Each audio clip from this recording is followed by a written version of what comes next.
Assalamualaikum warahmatullahi wabarakatuh. Kita akan membahas masih tentang fluida dinamis, yaitu pada materi penerapan hukum Bernoulli. Ya. Nah, apa saja alat-alat yang digunakan pada penerapan hukum Bernoulli? Di antaranya yaitu yang pertama, venturimeter, yang kedua, tabung pitot atau pipa pitot ya. Yang ketiga, bejana berpancur atau kebocoran tangki air ya, atau biasa disebut dengan Torricelli.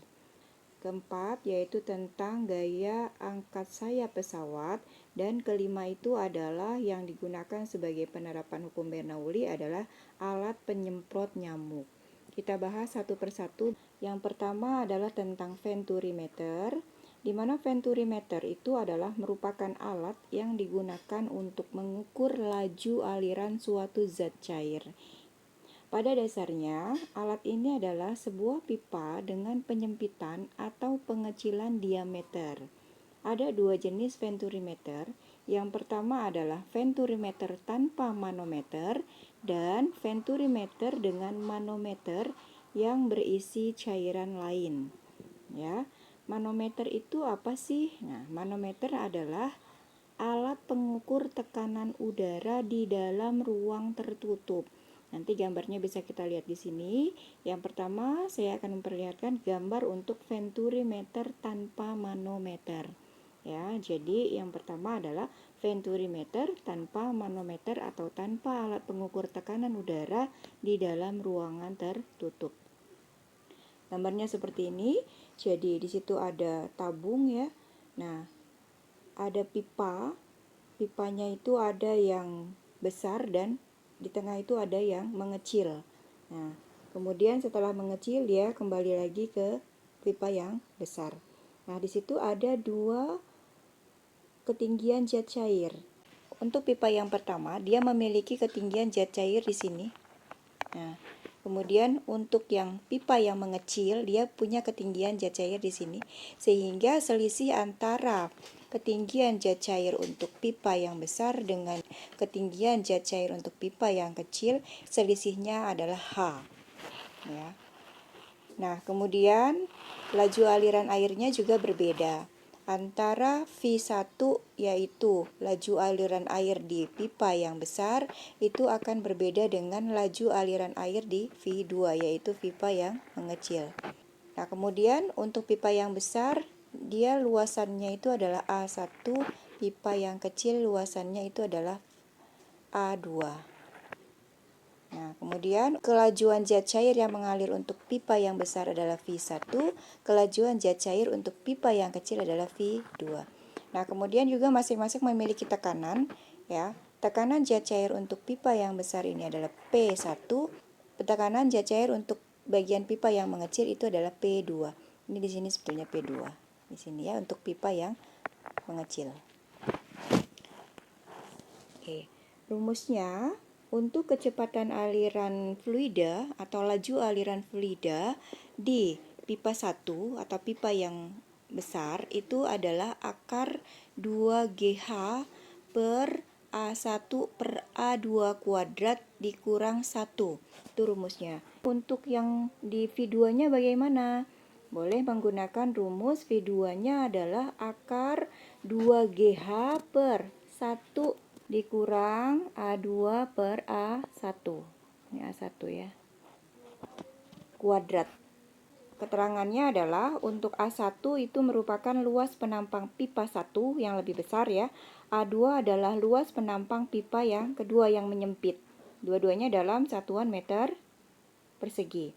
Kemudian V1 adalah kecepatan pada penampang pipa 1 yang lebih besar, V2 adalah kecepatan pada penampang pipa 2 yang mengecil ya, dan satuannya adalah meter per sekon.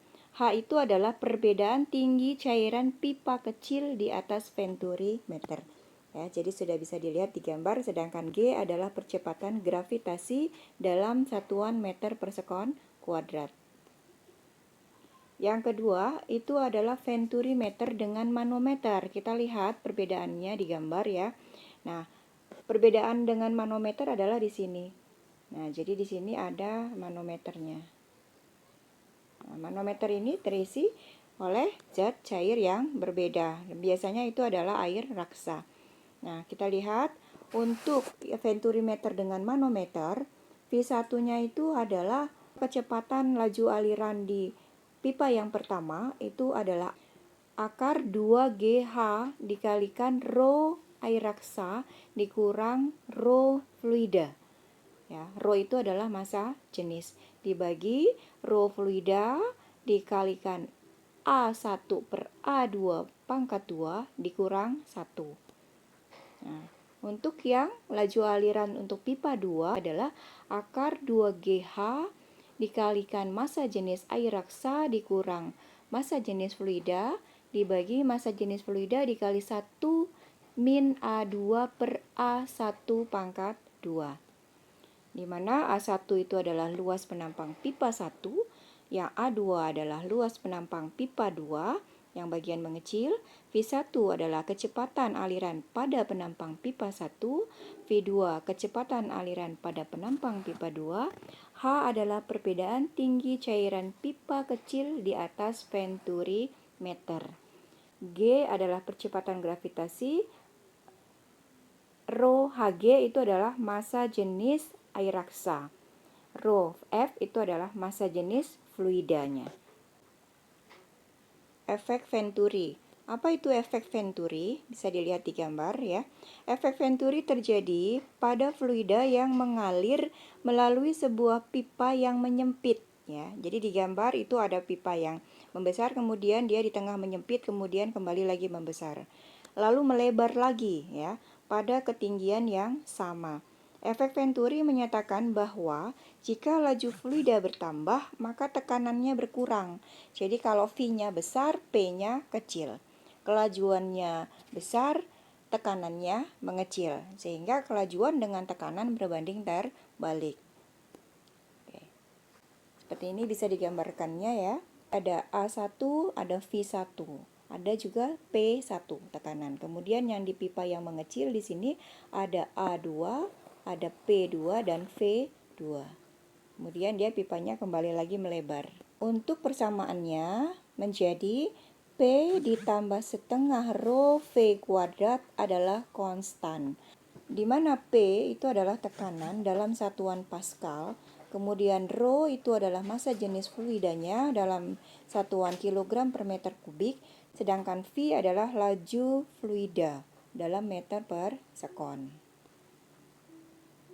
Yang kedua kita lihat tabung pitot. Nah, tabung pitot merupakan alat yang digunakan untuk mengukur laju aliran suatu gas atau udara dengan mengetahui perbedaan ketinggian raksa pada kedua kaki manometer. Ya. Jadi di tabung pitot juga ada manometernya. Aliran gas dapat ditentukan kelajuannya. Nah, gambarnya seperti ini. Ini adalah gambar dari tabung pitot di mana ada manometernya. Nah, untuk rumus kelajuan alirannya pada tabung pitot dirumuskan sebagai V sama dengan akar 2 dikalikan massa jenis fluida dikali GH per massa jenis udara. Jadi dalam tabung pitot ada lubang udaranya. Nah, di mana V kecepatan aliran udara dalam meter per sekon, G percepatan gravitasi dalam meter per sekon kuadrat, H adalah perbedaan tinggi zat cair, rho U itu adalah massa jenis udara yang mengalir, ya, dan rho F sama dengan massa jenis zat cair dalam manometer. Oke, untuk yang ketiga, penerapan hukum Bernoulli adalah pada bejana berpancur atau biasa disebut dengan teorema Torricelli. Jadi untuk ketinggian fluida atau cairan dari mulai permukaan sampai lubang, di sini saya andaikan adalah H. Dari lubang sampai dengan dasar bejana itu adalah saya buat H1. Nah, kemudian dari permukaan zat cair sampai dengan dasar bejana, di sini saya anggap adalah H2. Nah, kemudian bagaimana rumus-rumusnya? Nah, untuk mencari laju fluida yang bergerak ya melalui lubang itu adalah sebesar V sama dengan akar 2GH. Ya, sebesar V sama dengan akar 2GH, di mana G-nya itu adalah percepatan gravitasi dan H-nya itu adalah, diperhatikan, H di sini adalah ketinggian permukaan zat cair sampai dengan lubang. Nah, kemudian berapa jangkauan terjauh pancaran air? Nah, dari mana kita melihat jangkauan terjauhnya, yaitu X di sini. Nah, yang kita lihat dari lubang sampai dengan cairan yang jatuh itu adalah X, yaitu jangkauan terjauh pancaran air, di mana dirumuskan dengan X sama dengan 2 dikalikan akar H dikali H1. Atau kalian kalau menemukan rumus sebesar 2 kali akar H1 kali H2 boleh saja. Tapi kalian menentukan H1-nya berarti dari permukaan ke lubang dan H2-nya adalah lubang ke dasar bejana. Nah, karena saya tadi mengandaikannya adalah dari permukaan sampai lubang itu adalah H, kemudian dari lubang sampai dasar bejana adalah H1, maka di sini rumusnya menjadi X sama dengan 2 kalikan akar H kali H1. Ya, jadi sama saja.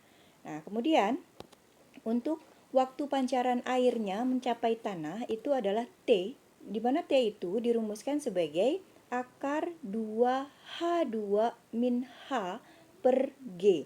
Atau lebih sederhananya adalah waktu pancaran air mencapai tanah itu sebesar akar 2H1 per G. Ya, kenapa di sini saya sebut dengan H1? Ya, karena H di sini yang dipakai adalah jarak dari lubang ke dasar bejana. Adalah H1 yang di sini dipakainya. Ya. Nah, jadi diingat H yang digunakan untuk mencari waktu pancaran air mencapai tanah itu adalah H yang dari lubang sampai dasar bejana. Ya. Oke. Nah, di sini keterangannya, di mana V itu adalah kecepatan semburan air ya. Kemudian H adalah ketinggian air dari permukaan ke lubang. H1 di situ adalah ketinggian air dari lubang ke dasar bejana. H2-nya di situ adalah saya tetapkan sebagai ketinggian air dari permukaan ke dasar bejana. Nah, X itu adalah jarak jangkauan terjauh dari aliran fluida. Kemudian T adalah selang waktu zat cair menuju jarak jangkauan terjauh. Dan G adalah percepatan gravitasi. Di situ sudah ada masing-masing ya satuannya. Kemudian alat apa lagi yang digunakan sebagai penerapan hukum Bernoulli, yaitu yang keempat adalah gaya angkat sayap pesawat. Nah, pesawat terbang itu dapat terangkat ke udara karena kelajuan udara yang melalui sayap pesawat bagian sisi atas lebih besar daripada bagian sisi bawah. Dirumuskan sebagai F1 dikurang F2 sama dengan P1 dikurang P2, ini jangan lupa dikurung ya, dikalikan A. Atau F1 dikurang F2, karena tekanan itu adalah kita pakai Bernoulli ya. Jadi selisih tekanan itu dalam rumus-rumus sebelumnya yang sudah kita bahas itu adalah boleh sebagai setengah rho V2 kuadrat dikurang V1 kuadrat dikalikan A. Oke. Nah, jadi seperti itu ya. Nah, di sini kita bisa lihat sebagai sayap pesawat. Nah, kalau dia supaya pesawatnya terangkat ya, supaya dia pesawatnya naik, maka untuk V di atas ya, aliran udara di atas harus lebih besar dibanding kelajuan udara di bawah. Tapi untuk tekanan di atas, P di atas, harus lebih kecil daripada tekanan udara di bawah sayap. Tetapi kalau untuk pesawatnya menurun, maka dibalik V-nya, kelajuan udaranya di atas itu harus lebih kecil dari kelajuan udara di bawah sayap. Ya, di bawah sayap. Tetapi tekanan di atas itu harus lebih besar daripada tekanan di bawah sayap pesawat. Ya, itu untuk kalau dia pesawatnya turun. Kita lihat keterangannya. F1 sebagai gaya pada bagian bawah sayap, F2 gaya pada bagian atas sayap, Rho adalah massa jenis udara, V1 kelajuan udara bagian bawah sayap, V2 kelajuan udara bagian atas sayap, ya. A itu adalah luas penampang sayap, dan F1 min F2 adalah gaya angkat sayap pesawat. Oke, untuk alat yang selanjutnya menggunakan penerapan hukum Bernoulli adalah alat penyemprot nyamuk. Nah, pada alat penyemprot nyamuk itu atau parfum ya yang biasa kita pakai, itu saat batang penghisap ditekan, maka udara akan mengalir dengan kecepatan tinggi dan melewati mulut pipa. Nah, akibatnya tekanan di ujung menjadi kecil. Nah, perbedaan antara tekanan inilah yang mengakibatkan cairan di dalam tangki itu akan naik. Ya, cairannya naik dan dihamburkan dengan halus oleh aliran udara dari tabung penghisap. Nah, seperti ini gambarnya, ya.